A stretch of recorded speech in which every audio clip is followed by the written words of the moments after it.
Good morning, everyone. My name is, good morning. Oh, I love a response from real people. I guess we're way past that phase, aren't we? Thank goodness, right? Thank the universe. Cynthia Luck-Carr is my name, and welcome to you out there in video land. I'm a licensed prayer practitioner, and I'm going to do our invocation. Yep, I knew that was going to happen. Didn't I just say I have my morning voice going? I got to get louder. Is that better? Can you hear me now, Alexandra? Okay, very good. All right, so time to do an invocation, which means that I'm going to ask you to settle into your seats, feel yourself here, feel your feet on the ground. Close your eyes if you wish, and join me in prayer. As we gather here today on this beautiful day, I recognize the powerful presence of God, omnipotent, omnipresent, the creative life force that is the source of all that is. It is from this grace-filled place that each and every one of us are here today, that I would like to thank those who make this day possible. Reverend John, our practitioner team, Music Director RL and Max, the Leadership Council people, past, present, and future, our children's program teachers, our technicians, managing the technology that brings us all here today. I give thanks for all those who give financially to keep this place humming and vibrant. And I thank each of our members of the spiritual family who make this a true center for spiritual living. I bless our time together, and together we say, and so it is. All right, you guys, I came here thinking I was going to talk to you about choosing love.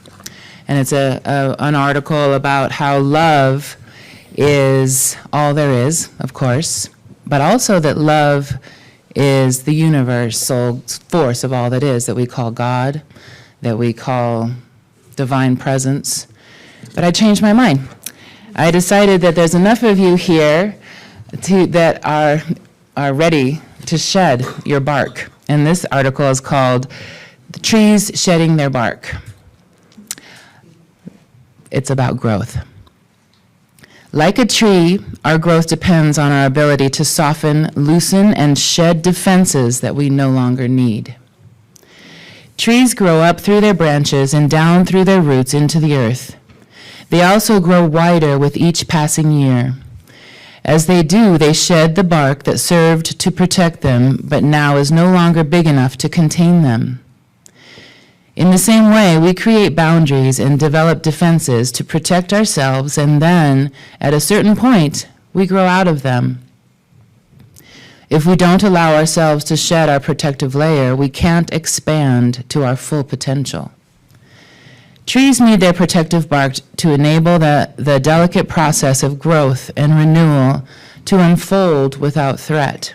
Likewise, we need our boundaries and defenses so that the more vulnerable parts of ourselves can safely heal and unfold. But our growth also depends upon our own ability to soften, loosen, and shed boundaries and defenses we no longer need. It is often the case in life that structures we put in place to help us grow eventually become constricting. Unlike a tree, we must consciously decide when it's time to shed our bark and expand our boundaries so we can move into our next ring of growth. Many spiritual teachers have suggested that our egos don't disappear so much as they become large enough to hold more than just our small sense of self. The boundary of self widens and to contain people and beings other than just, quote, me. Each time we shed a layer of defensiveness or ease up on a boundary that we no longer need, we metaphorically become bigger people. With this in mind, it is important that we take time to question our boundaries and defenses. While it is essential to set and honor the protective barriers we have put in place, it is equally important that we soften and release them when the time comes. In doing so, we create the space for our next phase of growth. Thank you. Yeah, I like that it makes the ego a friend instead of that ego that we're always trying to move our way around from. So with me, thinking of your growth and your defenses and your protective, perfect boundaries that once were that now can be released, let's go to our insert on the July page. In red, the first sentence is in red. Affirmation for July, and together we will say, I express as the spiritual principle of freedom with the intention of realizing the greater good in all that I do. Thank you. Thanks. I think so. Yeah, so last week, I always like it to say the cat on a hot tin roof. It's always so quiet over here. He was like, it's summer. Things are going on. Bless you. So I don't know if you remember this movie. I don't remember the name of it. It was one when I was a kid, and it was a comedy, and the ongoing, see, there he's going, he's walking, he's pacing, was that the character, whenever he would meet anyone, he'd say, what's your story? What's your story? And it's like, probably did this gag like 30 times through the movie. But the reason why I'm thinking is that in some way or another, we do that all the time. We, in a sense, are telling our story, or have what I talk to our prayer practitioners about, or what is your elevator speech? In other words, what is the synopsis of your role at Light of the Mountains, and what do we believe? And during our last practitioner class, we ended 3 years ago that we graduated, Cynthia and Nelda. Hello, Nelda. That was a point of discussion of, how do we take all this information and like here, and here's a little hint of it. A bit like, so you know when we go on Netflix and you have all these possibilities here, and the first thing that you see is like the 2-sentence, what it is about. And if you're interested, you might go to the minute or minute and a half trailer, and then if you're really interested, you might actually watch the thing. Or you'll put it in your watch next list or your favorites list, so you'll remind yourself. And we do that. So here we are in summer. I know you've done this. You've been invited to probably something like a barbecue. And there were people that you didn't know well, or maybe met for the first time.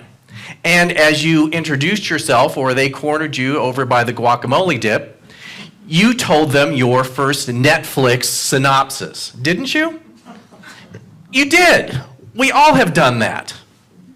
And it's usually in some ways it doesn't go too deep, just like the Netflix thing. You'll tell them what you do for a living or what you did for a living if you are retired. You may say, oh, well, I have kids, I don't have kids, I've never had kids. You'll talk about if you're married or not married, but this thing will maybe last 30 seconds. So that's just a moment in time here that, okay, that's who they are, sort of thing. And of course, you might, as in Netflix, go for the 1-minute preview at that point. Like, oh, there's interest here. Just like for me, if I told you before, I just love giving my little spiel to someone I don't know at a barbecue, because they usually get that panic look in their face. I was just here for the guacamole, and I am now in front of a minister. What have I been saying? What did I overhear? Is he going to take me to the corner for a confession? We don't do those sort of things. But I can just see a million things go through their brain there, and it's actually kind of fun. Yeah, I know, it is mean, isn't it? So, but then there's that next level.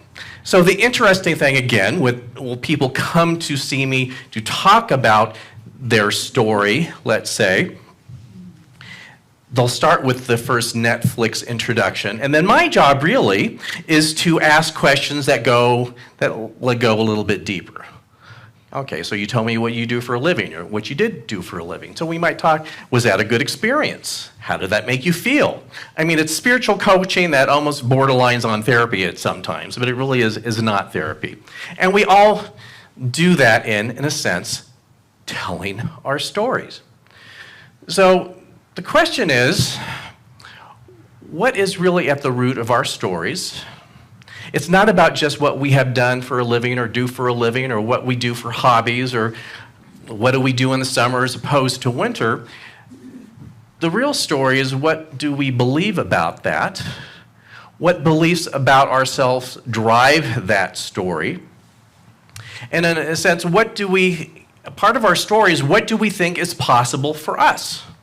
That's a big part of our story. Because notice that again, you're at the barbecue, and someone says, oh, I'm going to do this. It could be anything. And your inner reaction might be, oh, I would love to do that. Or your inner reaction might be, oh, I could never do that. Or I would never have the money to do that. Or I've always wanted to, but it'll never happen. So we all do that, don't we? People say, oh, I'm going to do this, and you have an immediate reaction of how likely it is that you might do that. Or it might be like, oh, God, I would never do that, sort of thing. So again, it's back to our beliefs about ourselves and the story that we tell. So in a faith community spiritual center, often what we're talking about is elevating ourselves in consciousness, growing spiritually. And what that really is changing out your story to a certain degree. It's saying that what I thought was not possible or what I'm not worthy for, that it is possible. And there is a greater sense of worthiness of what I can accomplish or be open to. So just like in my blog this week, I want to talk a little bit about one of the most significant cultural stories that we tell. And you might be a little surprised. If some of you have grown up with this story, most of us have heard about this story, and some of us may never have read this story, but it actually is at the core, as Westerners, who we believe we are, what we think is possible. And there's 3 significant things that we learn from this. So you might be surprised. So I don't often talk about stories from the Bible, but the first book of the Old Testament, which is Genesis, meaning beginning, gives our story of who we think we are. You may have never really thought about that, because often when we think of stories from the Bible, we think, well, was it historically true? May or may not, depending on the story. But what is important about these stories are the core beliefs within them that we take on. And again, you may have never read these stories in your life, but it so permeates our culture that you, at some level, have the beliefs that these stories tell. So it's good to look at the story. What are the stories that we tell through this foundational story? So of course, when you go into Genesis, it is our creation myth, how we came to be who we are. And I'm willing to say that it is not historically accurate. There's some people that will, discuss different stories that happened. Did it happen? This is like, no, it really didn't happen this way. The universe was not created in 6 24-hour increments. It really wasn't. I just don't think there's an argument for that, quite frankly, at all. But the symbolism in it is really telling about us and the stories we tell about ourselves. So you have this looming parental creator person, supreme being that is kind of out there, that has creations of 6 days. And after each creation of each day, there is a statement. It says, and it was looked at as being good. So after everything was created, it's like, it's all good. Nothing bad. It's all good. And at the last part, the frosting on the cake of this creation is us. We are this is what it's all for. And they are good, so to speak. And of course, and again, if you didn't raise this story, you know the whole Adam and Eve sort of thing. This is where this comes from. And so, how did this story unfold? You have these 2 created people that are, as it says, literally walking with the presence of the divine, of God, in this perfect garden where everything they could ever want is perfectly realized. And this is where we supposedly had come from. And then, of course, the plot thickens. The one thing they are told that they shouldn't do, they decide to do. I don't have kids, but I think this is probably an ongoing theme. The one thing you tell them, you can do anything but this one thing, it's like, I think I want to do the one thing. So this is what they do. And it's a metaphor of how we came to believe who we are. So he says, there's just one, got all these fruit groves around here. Have anything you want, but don't go to that one. Oh, well, that's probably the best one then, isn't it? You're not supposed to go to there. Go to the one that we're not supposed to go to. And again, symbolically, it is called the tree of good and evil, or the knowledge of good and evil. In other words, remember that whole God thing where he said everything is good? This one tree will tell you that there are two categories, not one. Instead of just good, there's good and there's bad. And of course, there's the whole snake devil thing. Take a bite. Go try it out. Why did he tell you not to go to that tree? It must be the best tasting tree, or something like that. You know how we do this sort of things. So in our consciousness as human beings, and this is where we are right now, we believe that there are things that are good and things that are not good. But not so much just like, I wouldn't want to walk on a tack. That's definitely not good. But this idea that things are inherently bad, that there is, again, the snake thing, that there's a nefarious, devilish, dark power that is just compelling you to eat from the tree that you're not supposed to go to. So instead of thinking everything is divine and good, there is this other force that we've created. So what are the consequences of this? Ate off the tree we aren't supposed to, and now we believe there are things that are truly bad and devilish and evil and satanic and all that sort of thing. They're not in the garden anymore. They are then led to a life that's really difficult. And not only that, just to make it smart just a little bit more, I hadn't read this story in years, so I read it again this week. So at the boundary of the garden is posted an angel with a fiery sword. No sneaking back in. It's no way that you can, and it's forever going to be there.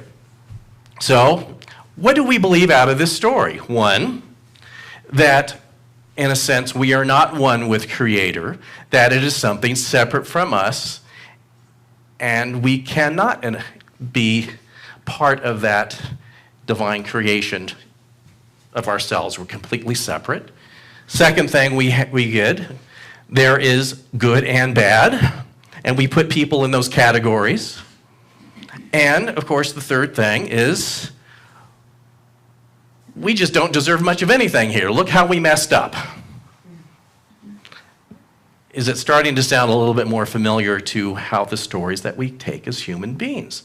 So let's go back to the first lesson. So in the spiritual philosophy we teach here, we teach actually that we are one with Spirit. That it's not something that you have to earn, that it's something that just is. And if you study any sort of Eastern religion or philosophy, that's part of that of oneness. That when you have something that they say that you were awakened or go to nirvana or enlightened in some way, it doesn't mean that you, in a sense, become one with God. It's that you suddenly realize that you are one with God. So it's like a given. So what we are led to believe from that story is that we have to crawl our way back in some way.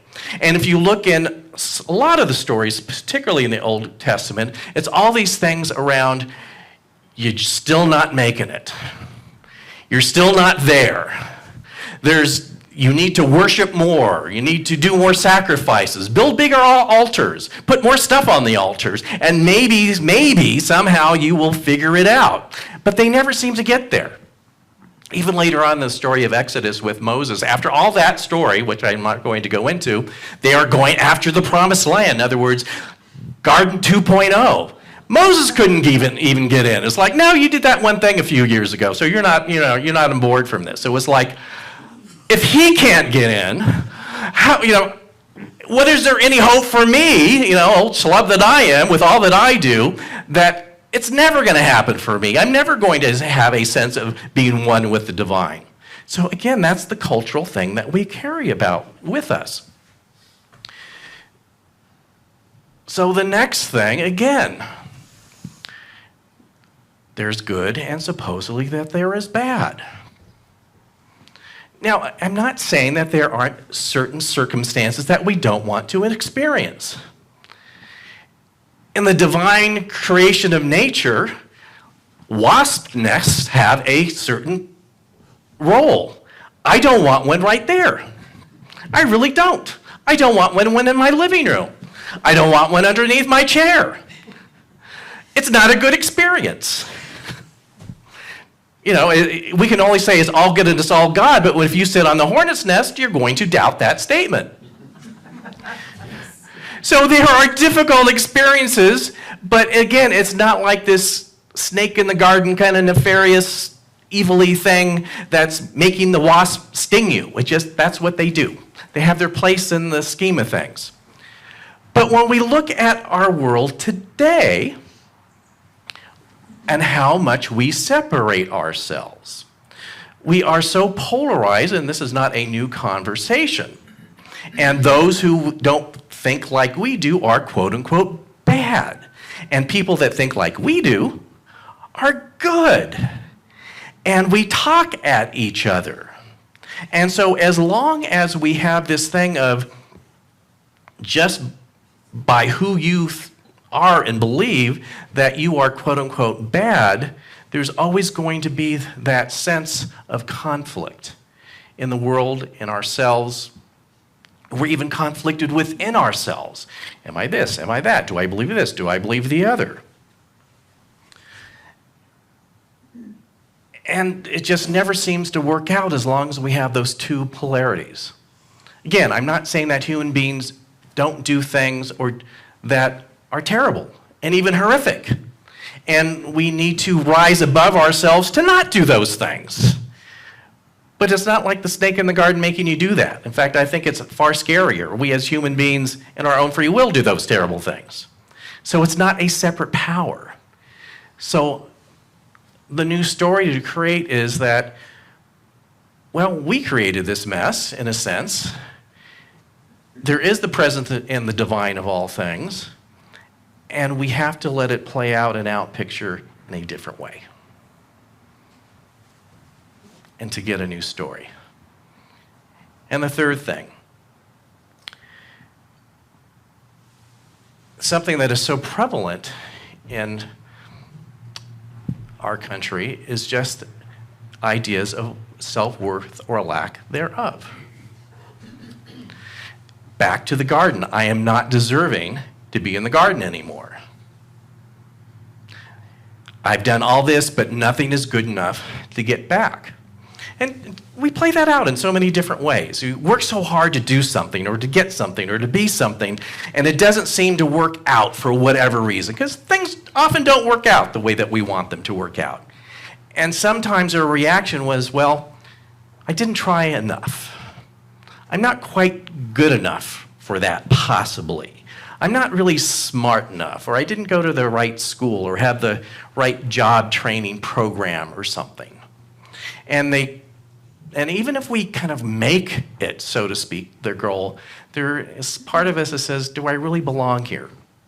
It's interesting that in self-help books and things and literature, there is, I'm sure you've heard of this, of just feeling like you're an imposter. Like I've made it, but I fooled everybody because I'm not qualified, sort of thing. Like you may be doing these amazing things, but a part of you go, well, I'm sure there's got to be at least 1,000 people who could do this better than me. Isn't it kind of silly that they hired me or they put me in this position to do this thing that I'm doing? And even those of us that you may think, well, no, I really don't have those feelings. I don't have issues around self-worth. But there's often, it's just a thread that may not be obvious. In a book discussion that I was with this week, was saying that sometimes it's not that you feel less than, you just feel a lot of people are more than. You know, there's a difference there. It's not like, oh, poor me. It's just like, no, I'm pretty good, but boy, everyone else is doing so much better than I am. And I think some of us might relate to that more. It's even in whatever profession you have or did in the past, it's always like, oh, that overachiever who I could just never get to the point that they are. Or, of course, in ministry, like all my colleagues when I meet on like conferences and all that, the first question is, how many members do you have in your church? You know, like, oh, you only have those? Well, we have.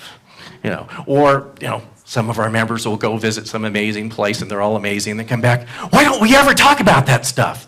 Well, we've been talking about it for 20 years, but I'm glad you finally heard it for the first time. You know, it's just like, why aren't you doing what they're doing? You know, we always have these self-doubt sort of things, like they're always doing it better over there and all that sort of thing.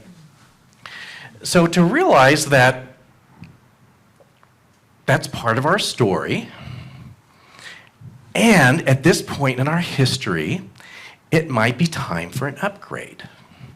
I mean, think about that. It might be time for an upgrade. And so if any of this if you're related or a little bit to it, you might think, ooh, that was uncomfortable. Maybe we're ready for an upgrade. And of course, that's the big question. How do we upgrade, so to speak? How do we change the story? Well, it's simple on a certain extent, but I don't think we've been doing it in a way that's as effective as it could be. We, in a sense, try to write a new story at the level of the belief that we tell the old story. And you never get any further from that. That if you have any sense of, I'm an imposter or everyone else is doing so much better than I am, if you're trying to create a different story but always, in a sense, never elevating from that story, you're really not going to get anywhere. So we start with the first thing from that Genesis story that we told ourselves that was true, that's not. So if you have taken any of our classwork in our Science of Mind philosophy here, we teach a form of prayer called affirmative prayer. And of course, it's, I believe, a very powerful thing to do and have part of your spiritual practice. But it's powerful in a way that at first you don't think it is, or you don't notice that it is. So when we do prayer, let's be honest, we usually do it because we want to get something, don't we? Reverend John's going to tell me how to get stuff. Well, let me take notes on this affirmative prayer thing. I really want to get stuff. I need more stuff. But it's kind of a bait and switch. The reason why affirmative prayer is powerful is that most of the energy in it is devoted to saying that God is all there is, and that includes me, my family, and my community. And getting stuff is kind of secondary. So this relates to the first thing about not being able to walk with the divine in the garden. It's going right to that false belief that somehow we are separate. It's saying right up front that you're not. And anything that you in your mind say you would like to have through an affirmative process is, quite frankly, only successful to the degree that you can energetically uplift yourself to better realize that the power and the presence of God is within you and part of you. And part of that realization is that you don't have to do anything to earn it. It's like saying you didn't have to earn the blood in your veins. You were just issued it, basically. I mean, can we agree with that? It's not like, gee, I have to be worthy for blood so I can go get some. It's just part of who you are. The same with our oneness with Creator or the creative force of the universe. It is just who we are. And the first part of affirmative prayer is just reminding ourselves and hopefully upgrading and elevating our level of frequency and energy that we believe it to a deeper degree. Now, actually having a new story, you almost don't really need to do anything else, actually. So we get these self-help books, and there's 20 chapters and 20 steps to do, and what do I do on Monday and Tuesday? If all you do is energetically seek to elevate your belief and know that being one with the Creator is who you are, not something you aspire to, you're kind of done. I mean, that's like chapter 1, the introduction. You don't need the rest of the book, quite frankly. That's all you need. But as you do that, we go to the second part of what we learned from this story in Genesis, that we start to see that things are no longer inherently good or bad. Well, we come to a realization that, so we have this situation dumped in our lap, turn on the news, pick one, realize it's not about things being bad, it's about elevating our consciousness to realize that there is something in here for us to learn and to heal and to elevate and move beyond for. It's not about staying in the problem and saying who's right, who's wrong. It's a realization that we all drew this here for a reason. We did it collectively. I know we'd like to think that those who don't think like us brought the problem here. You know, those evil people that believe those things and vote for those people, they brought it here. We all did. And we're all at the level of how do we elevate our consciousness to grow and learn and transcend this mess that we have created. The snake didn't do it. We did it. I know we hate that. Oh, that snake, he did it. No snake. We did it. I mean, that's the most difficult thing in changing the story. It's like, oh, I guess I have, part of it, I hate to say blame, but I showed up. I spread the story. I wouldn't go to Thanksgiving because Aunt Mary's there and she thinks differently than I am. We perpetuate it. So it's for us to change it. And part of it is to realize that that is possible because we are one with Creator and we can recreate what we have created. And the last thing, automatically, if we can do these first two things, it's like we can go home now. We don't have to worry about self-worth. It's like I'm one with Creator, so of course I am equally open and capable as anyone else. We all have our own individual talents that we may seem to be able to do more than others, but we all are at an equal level. And we don't have to go into this mess of, am I good enough, so to speak? Or are they better than this? It all starts with elevating our consciousness that spirit is all there is, and it is as close to me as my hand and my skin. It is part of us. It is not something we have to earn. I mean, just this week, work with that idea. It is life-changing compared to how we have been culturalized and raised. You don't have to earn it. I mean, doesn't that almost sound wrong? I mean, really, don't I have to get my card punched for every time I have a good thought or something? I mean, yeah, doesn't it feel so wrong? Like, oh no, I can't just have it or be it. I've got to do something. I grew up Catholic. There's got to be penance or something, and I've got to do something that's uncomfortable, or I've got to wear a hair shirt at least, or just to show that I'm serious about this. No, you don't. But it also doesn't mean you just hang around and just say that was great. It means that you use it, in a sense, to not only recreate your story, but recreate the world in which you live, starting with your own household. It is very empowering, it is very liberating, and it calls us to task to do what is really important in the world. Isn't it interesting? The old story gives us an excuse not to do anything. I mean, think about it. Oh, I'm not worthy. Or, oh, there's all that bad stuff. What could I possibly do to make a difference? Or, Moses couldn't make it in the promised land. I'll never make it. So we use the excuse to not do anything. So you just start with that simple thought. Spirit is all there is. It is part of who I am. Everyone, and there's absolutely nothing you have to do to earn it. But everything to do to make it more fully manifest in the way that you lead your life. So let's take this to prayer right now. And let us just first give thanks for this amazing day, this amazing place in which we live or visit, depending on your situation. Give thanks for infinite possibilities and our ability to elevate our stories. So let us first and foremost know that there is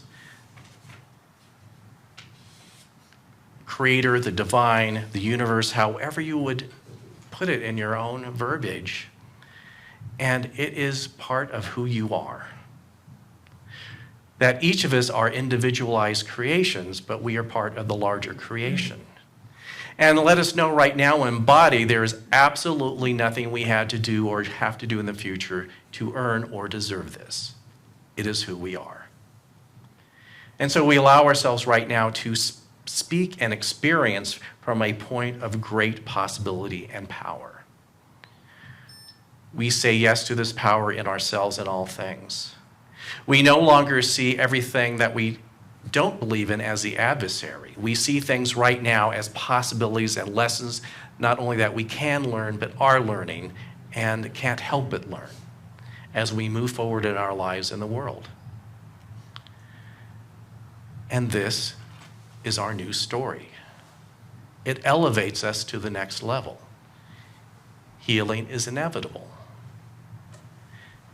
And in this inevitability, we simply express our thanks, our gratitude. Yes, there's work to be done, but healing is here and it's possible.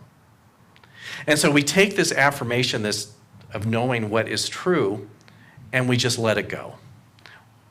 As humans, we don't see how it's going to happen, but we know it is happening right now.